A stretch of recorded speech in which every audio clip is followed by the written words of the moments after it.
And welcome back to Meet the Authors. I'm honored to have with us today Sandra Lynn Price. Hi, Sandra. How are you doing? Thank you, Dr. Phil. It's so good to be here with you. That's great. So, wow, you got a new book. Tell us about your book. This is my book, Katrina's Grace, Wind, Water, and Wisdom. It's really kind of a spiritual journey book for me. The context is Katrina, but it tells a lot of my life story of things that happened in my life that I remembered because Katrina happened. Yeah, no, I read this book. I really love the parts of it where you talked about Grandma's chest and the old sewing machine and all these mementos from your previous life. And as they were ruined and you brought them back up and you were able to relate in the book the meanings they had for you and how they brought you on to the grieving process. Yes, that was a very important part of my healing process. Since Katrina, I've been working in disaster response as a natural response. I was a pastor, I was a professor before, and after Katrina, I looked around and said, what's next for me? So I joined Presbyterian Disaster Assistance, where I've been coordinating our programs to help people heal from disaster. And one of the things I've learned there and that we teach there is a very important part of the healing process is telling your story. And I did that in this book. What I did, I took all of my pictures of the treasures I had lost to the beach for a whole month. And I'd meditate on one at the time and then write the story of that particular item in my life. For example, my sewing machine got ruined. It was laid in the middle of the floor with stuff all around it when I got back. That's the sewing machine that my precious mother-in-law had taught me to sew on, and that I taught my daughter to sew on, and that we had planned to teach my granddaughter to sew on, and it was destroyed. Wow. And it broke my heart. But part of the grace was the remembering why I hurt so much. It was the memories that it brought up that made me remember why it hurt so much to lose it. And one of the things I wrote in my book, if I could just read you one paragraph. Why don't you read us a segment? We'd love that. I'm going to take these candles down while you talk. Go ahead. All right. And I would say to our audience, so many of you are Katrina survivors, and you've said this word, I'm sure. We were always saying, it's just stuff, trying to justify what our losses and thinking we shouldn't be grieving about them. We all said it. We had our chins projected out when we said it because we were trying to be tough. But I want to say it's not true. It's not just stuff. Some of it was mattresses and, boxes of Comet and TVs and DVDs and that kind of thing. But other items were the stuff of our lives, our memories.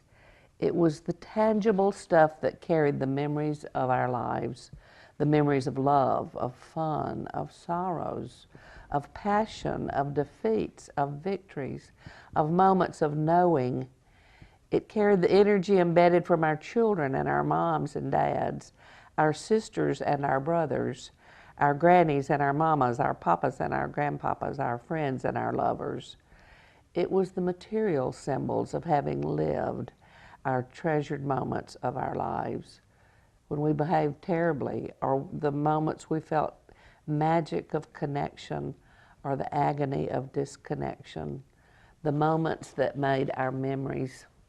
Part of the value of this book for me, and I think for the reader, is to see that process of telling the story about why those things were so important to us and why we're grieving the loss of them. Absolutely. That's what Katrina stories really can relate to you. I've really loved your book. It really brought a lot of, I lived on the beach too, so that really brought a lot to me. Yes. So you used to be a professor, you told me. I was a professor at Mississippi State for a full career. I lived in Starkville 30 years, taught at Mississippi State for 27 years. What was your topic? What was your I taught teachers, and I learned from some of the best teachers, actually. I had the privilege of starting the Mississippi Writing Thinking Institute, and in that we brought great teachers together to teach other teachers. And so that's part of where I developed my love of writing for healing and writing in a journal. And I had about 100 journals when Katrina hit. Wow. They all got wet. Oh, how And, sad. but I've saved them. Uh-huh. And occasionally I go back to them just to look at them. That's wonderful. Much of the writing's still there. So you came down here after that to be a pastor, right? I was a pastor in Livingston, Alabama. Uh-huh. And I retired August 1st of '04 to move to the coast to be near my dear friends. Moved into my friend's rental house, bought it the next March, and just finished the renovation of it on Friday before Katrina hit. Oh, no. So many stories like that. Yes. Well, tell us, show the audience your book and tell us where they can get it. You can get this book at several locations on the coast. Southern Bound Books in downtown Biloxi, Heritage House in Gulfport, and Bay Books in Bay St. Louis. You can also get it on Amazon, and you can go to my website, sandralynnprice.com, to find other information about the book and to see some of my other writings. Now, Sandra, you were telling me that you're a healer. Tell me more about that. It's just part of my essential nature that I like to do things that help people heal from difficult situations. So one of the things I'd like to say about my book is it's a model that can be used for healing. The way I looked at the pain, the painful losses that I had, and in my case, I wrote in a journal about it. I wrote and wrote and wrote in a journal. Other people sometimes draw. Other people sometimes tell their stories orally to people. One of the things we know is that to heal from trauma, you have to tell your story over and over and over, and maybe in many different forms. So I recommend journaling. I recommend drawing for any kind of a grief situation in our lives, not just a hurricane. We also have to stay close to the people who are positive relationships in our lives. Make sure we have time for them. Make sure we eat right and do exercise and have fun and laugh and just enjoy the leisure time activities that we love. Those are essential for healing from any kind of a difficult situation we have. And I'd just like people to know that. I think everyone should know that. It's a wonderful thing to be able to heal, to be able to bring from your soul this hurt that you've had. So how strong a role does religion play in this for you? This book is essentially a story of my spiritual journey. I would say spiritual more than religion because it's not about dogma at all.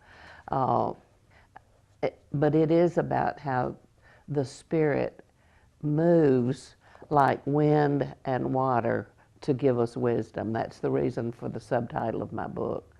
For me, the Spirit moves like wind and water to give us wisdom. And a lot of that wisdom is in that deep space within us.